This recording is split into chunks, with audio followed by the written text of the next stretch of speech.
I think all of you have, I don't know if you've seen this letter, which was sent by the National Broadcasting Commission to Channel TV. It just happens to be channels. It could be anyone. It's been others as well. But this, for me, is the first time I've actually seen an example of the kind of query that the media is getting. Yeah, just take one or two examples. Here's it's titled Notice of Infraction. And section, the broadcaster shall ensure that its presenter shall handle with professionalism and sound judgment to ensure, etc., etc. Professionalism, sound judgment, who decides that? Is a National Broadcasting Commission a mass communication forum? You know, is it judging people's papers? Is it setting examination? Says you haven't shown sound judgment. I mean, who's the impartial arbiter? Who's the expert who decides things like that? And so on and so forth. I mean, this is one of the most astounding, semi-literate kind of official query letter I've ever seen. And I wish to exhort the media, whenever they get letters like this. I know you have problems. You have your commission, you have your board of trustees, they tell you what to do and so on, but wherever possible, if only symbolically, please just throw it into the garbage pan, whatever you are. The first is the issue of the government role in one of the agitators,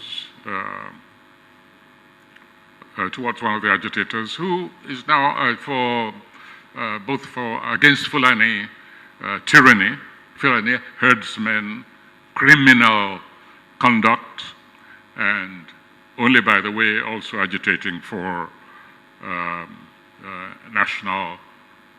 sectional national sovereignty. I'm talking about Igboho, who threw out a criminal Fulani herdsman who'd been terrorizing his neighborhood, because that's his real crime. I refuse to accept that Igboho is being chased because he peacefully demonstrated his position vis-a-vis the destiny of this nation, which is a fundamental human right of anybody. So somebody calls for secession, calls for a separate state. I don't consider that, and nowhere is that to be declared a criminal act. That's one's vision of one's own society, full stop.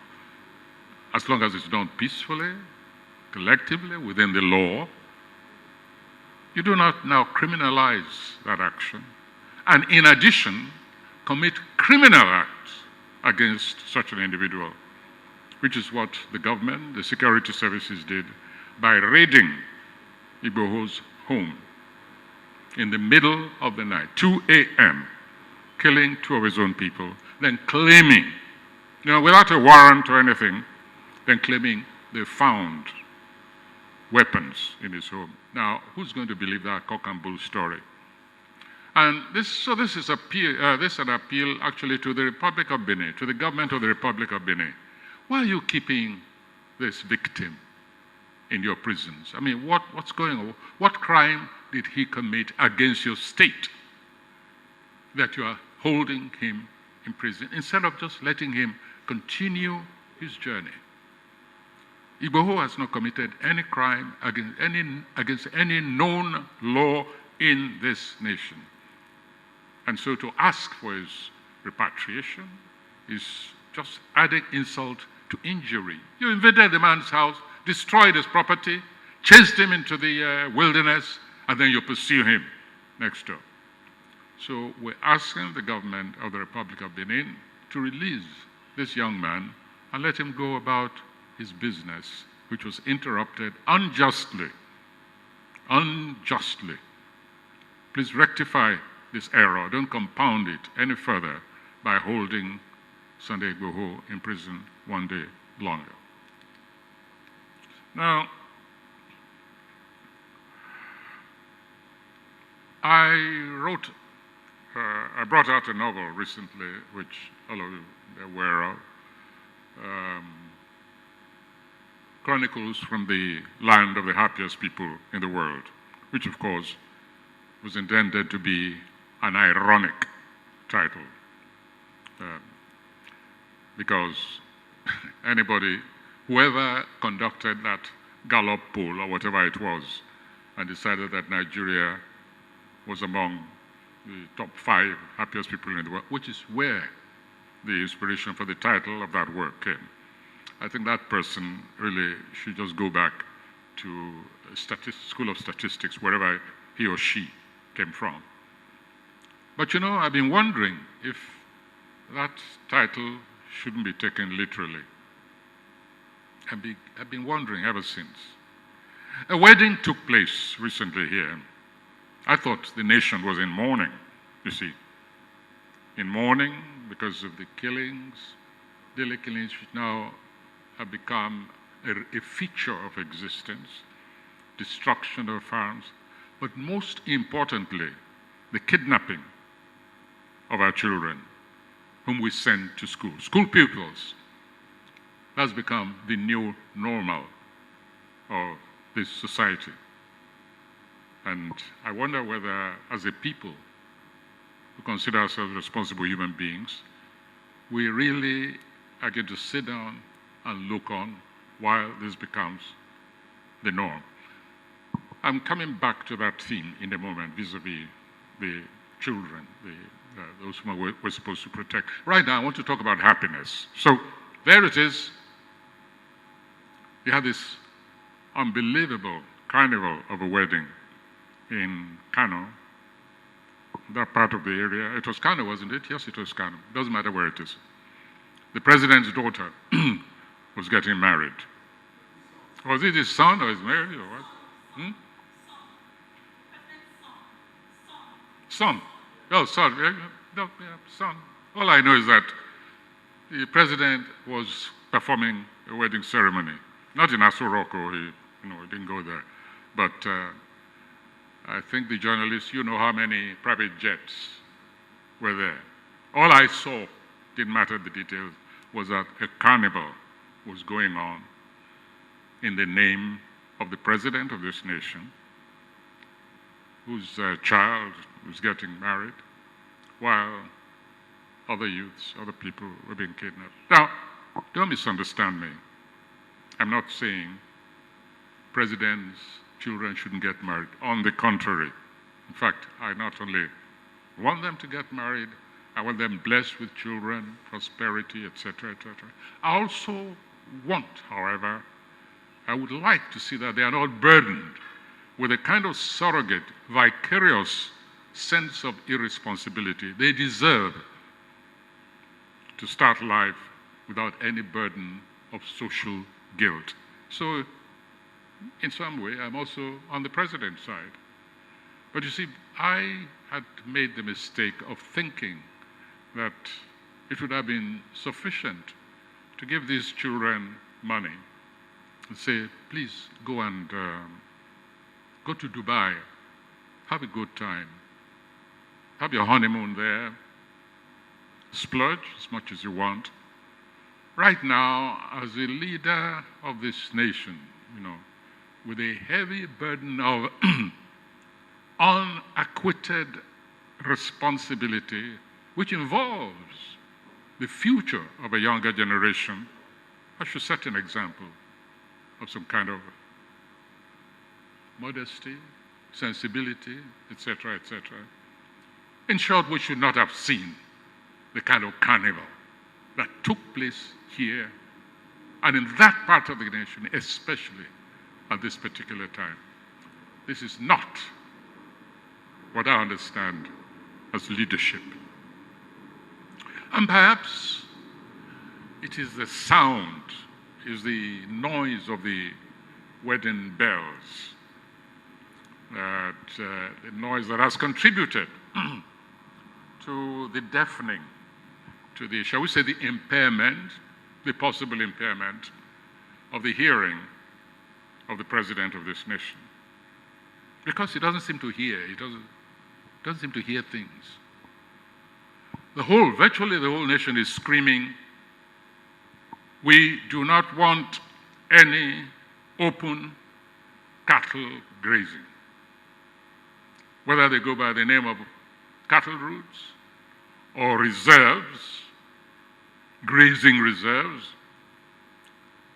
right round the entire nation, we've had opinions surmounting the antiquated modes of cattle rearing. Even the all-powerful, untouchable Mieti Allah, patrons of the murderers, Fulani herdsmen, even they have gone on record saying that grazing, ranching is it. Ranching is what we want. And when we think all that argument, all that discussion, all that debate has been settled in rational terms, along comes a new version, rather like Decree 4. Along comes a new version of Ruga, with the president insisting on sending his agents out to go and map out the old grazing routes and recover the old grazing reserves, when governors and peoples and experts, agronomists, business people are saying, this is a business and it should be conducted in this particular way. So what is this president obsessing? Why is he obsessing about something which is being rejected right, left, and center? The obsession is on such a level that even people who consider themselves rational, like myself, begin to wonder whether this is really all about cattle. Whether perhaps there is some other kind of agenda that we don't know about. Because as we say in Yoruba, it's like there's something, a kind of delusion, a kind of mental delusion about this thing. What is it? The governors have not said they don't want cattle here in their domain. All they're saying is, it's a business. If you want to rear cattle, whether you're a Fulani or you are an Igbo or you are Yoruba, just contact us and we'll deal with it as business. We'll allocate you land to ranch where the cattle are controlled and the farmers are happy and the herdsmen are happy. But you cannot let loose cattle any longer in our territory. This is what the governors are saying, and they're speaking our language. They're speaking the language, they're articulating the opinion, the desire of the people who elected them to look after their interests. And yet, again and again, this president comes out and says he's sending people out. Is this to stir up trouble or what? So when the president agents come to, let us say, Edo State, and the Edo State government says, who are you? What do you represent? What are you doing here? Please get out. And there's a clash.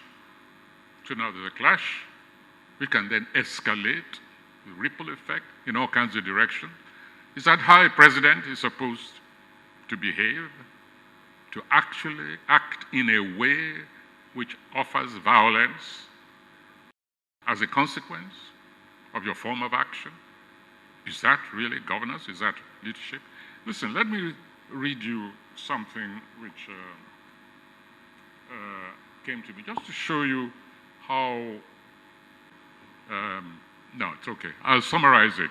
I can send it to you, to your boxes later on if you like. Anyway, so I got this, this message saying, sir, what do you think about this? They say President Buhari has offered to take 1 million Afghan refugees. I immediately sent, before I'm charged with spreading fake news, I immediately sent a note back, I don't believe it. I said, listen, this is fake news. I merely cite it to demonstrate, to illustrate what happens when people sit down and see a cause of irrational action being promoted, being propagated again, and again, they begin to wonder what is behind this. I mean, the Afghan thing is out of the, please, everybody just forget. In any case, the Ruga doctrine didn't start just when Afghanistan fell. So it was an absurd, totally absurd piece of propaganda. But this is what happens. Conspiracy theory abounds when leadership is seen to be pursuing a cause not in the interest of the people, against their declared wishes, their stance, and taking action which can possibly lead to conflagration within the country. Just when we're saying there's so much violence, the president says, I'm sending my agents to go and recover property which doesn't belong to me. Very weird, very weird. So let's move on from this obsession, which I insist is a no-go area, just as the governors have stated. I'll move on to the issue of violence. But violence of a very special kind. Some people call it insecurity, violence, whatever it is anyway. We're living in a permanent state of violence. But there's a difference with this particular kind of violence, and it's a difference which makes the failure of governance in this nation a responsibility of the international community. All right, so up till now we've been saying, ask for help. This thing is beyond you. The failures started a long time ago, so nobody is saying it's you who started it. But of course, your incompetence, your failure has also escalated it, like every other leader we've had. We're saying, ask for international help. We're now saying, however, that it's been proved beyond your capacity, your capability. But in addition, it's an issue which can legally be taken as an international responsibility. And this is why I wish to commend the association, the Human Rights Association, which brought out this book. Because it states, it deals not merely, in great detail with the victims of violence, where, when, including names, family, etc., tabulate villages, the hectares which are being lost, the arbitrary disposal of humanity. But it goes further and says and proves that this, what is happening now, really is not a question of begging. It has become an international responsibility. In other words, that the international community is really obliged to take action since there is failure on the part of the governance to fulfill its obligations under United Nations Charter, to which it's a signatory. In this case, the issue of genocide. In other words, what this book says, and I agree with it, is that we have been living here side by side with actions which are unambiguously genocide.